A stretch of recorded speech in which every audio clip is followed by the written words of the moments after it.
ধীরে ধীরে নানান অনিশ্চয়তা কেটে যাচ্ছে।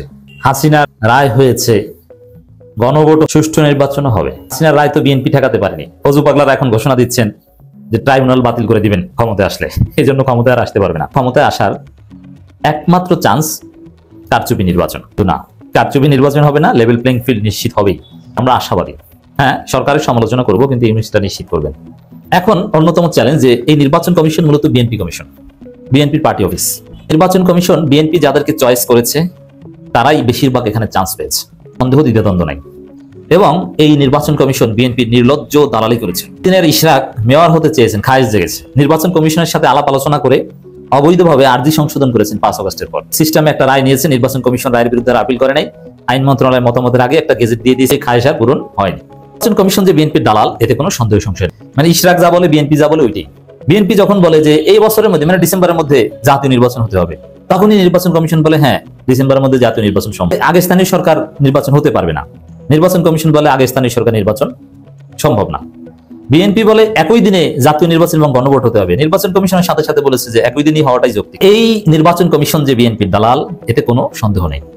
আপনারা দেখেছেন যে এনসিপি কে শাপলা প্রতীক দিবে না, এটাও ছিল বিএনপির কাজ, কিন্তু শেষ পর্যন্ত এনসিপি আঙ্গুল বাঁকা করেছে, দিতে হবে, না দিয়ে আর পারেনি। মাননীয় প্রধান বিচারপতিও এই বিষয়ে উদ্বেগ প্রকাশ করেছেন একটা মামলার শুনানিতে। নির্বাচন কমিশনের আচরণ হতাশাজনক। নির্বাচন কমিশন যে বিএনপির দালাল, এতে কোনো সন্দেহ সংশয় আপনাদের এখন আর থাকার কথা না। নির্বাচন কমিশনে আলাদা প্রভাব থাকবে না। রাজনৈতিক দলগুলো এবং ডক্টর ইউনূস সরকার চারদিক থেকে নির্বাচন কমিশনকে এমন ভাবে চেপে ধরছে, অবস্থা হবে এরকম ডাকসু জাকসু চাকসু রাকসুর মতো।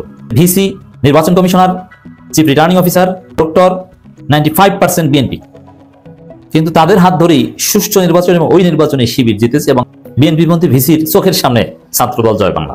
কেন হয়েছিল? কারণ স্টুডেন্টদের পাওয়ার ছিল যে আপনি নির্বাচনে কারচুপি করবেন, আপনার পিঠের চামড়া থাকবে না, চাকরি করতে পারবেন না, চোর হিসেবে আপনাকে জেলেও যাওয়া লাগতে পারে আপনি যদি অবৈধভাবে ছাত্রদলকে জিতিয়ে দেওয়ার চেষ্টা করেন। পুরো জাতির দৃষ্টি, সবাই সজাগ দৃষ্টিতে তাকিয়েছে, কোনো সুযোগ ছিল না, ভয়ে সুষ্ঠু নির্বাচন করতে বাধ্য হয়ে। নির্বাচন কমিশনের সামনে এখন সেই বিএনপির পক্ষে যদি একটু পক্ষপাত করার চেষ্টা করে, পিঠের চামড়া থাকবে না। সাবেক নির্বাচন কমিশনারকে যেরকম জনগণ পিটিয়ে লাথি দিয়ে জুতার মালা গলায় পরিয়েছে, এই নির্বাচন কমিশন যদি আর ফার্দার বিএনপির দালালি করে, ওদেরকেও পিটিয়ে জুতার মালা পরানো হবে। বিভিন্ন আইনের মাধ্যমে নির্বাচন কমিশন চাইলেও পক্ষপাত করতে পারবে না। হ্যাঁ, যে কোনো ব্যক্তি যে কোনো একটা দলের প্রতি সমর্থন থাকতে পারবে, কিন্তু দালালি করতে পারবে না। কারচুপি করতে যাইবে, জনগণ পিটিয়ে তাদের কারচুপি ছুটিয়ে দেবে, সেনাবাহিনী পেটাবে, পুলিশ পেটাবে। আগেভাগে রাজনৈতিক দলগুলো কঠিন থ্রেট দিচ্ছে, চারদিক থেকে চেপে ধরছে, কোনো সুযোগ নাই, কারো প্রতি পক্ষপাত দেখানো যাবে না। এবং বিএনপি কিন্তু বুঝে গেছে যে লাভ হবে না। এই যে বিশ্ববিদ্যালয় প্রশাসন বিএনপি দখল করেছে, পেরেছে কারচুপি করতে। এখন অনেক চ্যালেঞ্জ আছে, কিন্তু চ্যালেঞ্জগুলো ইউনূস সরকার ধীরে ধীরে ওভারকাম করছে। জামাত সহ অন্যান্য রাজনৈতিক দলগুলো যেভাবে ওয়াচডগের ভূমিকা পালন করছে, চাইলেও এখানে উল্টাপাল্টা কিছু করা যাবে না। নির্বাচন কমিশনের স্বাধীনতা নিয়ে প্রশ্ন রাজনৈতিক নেতাদের, কমিশনের স্বাধীনতা নিয়ে প্রশ্ন, নির্বাচন কমিশনের নিরপেক্ষতা নিয়ে প্রশ্ন, নানান ক্ষেত্রে নানান প্রশ্ন আছে। এই প্রশ্নগুলো এখন উত্থাপিত হচ্ছে বলে জাতীয় নির্বাচনের আগে এগুলি সমাধান হবে। আপনি নিশ্চিত থাকেন যে আরেকটা বিপ্লবের মাধ্যমে হলেও আগামীর বাংলাদেশে সুষ্ঠু নির্বাচন হবে। কারচুপি করতে পারবে না, যারা কারচুপি করবে তাদের বিরুদ্ধে বিপ্লব হবে, তাদেরকে জনগণ ডলা দিবে। মবের বাংলাদেশ হবে আবার উল্টাপাল্টা কি করার চেষ্টা করলে। আমার মনে হয় যে বিএনপি যদি তাদের আচরণ সংশোধন করতে না পারে, বিএনপি এমন পিটানি খাবে। নির্বাচন কমিশন স্বাধীনতা নিয়ে প্রশ্ন তুলছে রাজনৈতিক দলগুলো, তারা বলছে এমন ইসির অধীনে গ্রহণযোগ্য নির্বাচনী সংশয় রয়েছে। সংলাপ এই প্রশ্ন উত্থাপন করছে, এর মাধ্যমেই নির্বাচন কমিশনের পক্ষপাত জয় বাংলা। যত কনসার্ন আছে এগুলোর সমাধান ডক্টর ইউনূস করতে বাধ্য। জামাত এবার এত সূক্ষ্মদর্শী, সব জায়গায় সজাগ দৃষ্টি রাখছে। একটা সুই ঢুকবে মানে ওখান থেকে কারচুপি করা যাবে, এই ফাঁকাও জামাত রাখবে না, থাকতে দিবে না। সুষ্ঠু নির্বাচন হবেই, লেভেল প্লেইং ফিল্ড আসবেই, নইলে নির্বাচন হতে দিবে না। ইউনূস সরকারের আন্তরিকতা আছে, যদিও তিনজন উপদেষ্টা দালালি করছেন, সরকারকে মিসগাইড করছেন।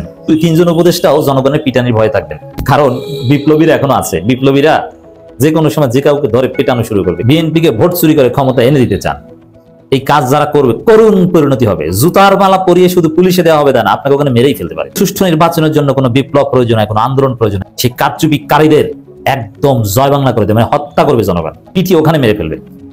এই সুষ্ঠু নির্বাচনের অভাবে এত লাশ, এত রক্ত, এত শাহাদাত, কারচুপি নির্বাচন করবেন ইম্পসিবল।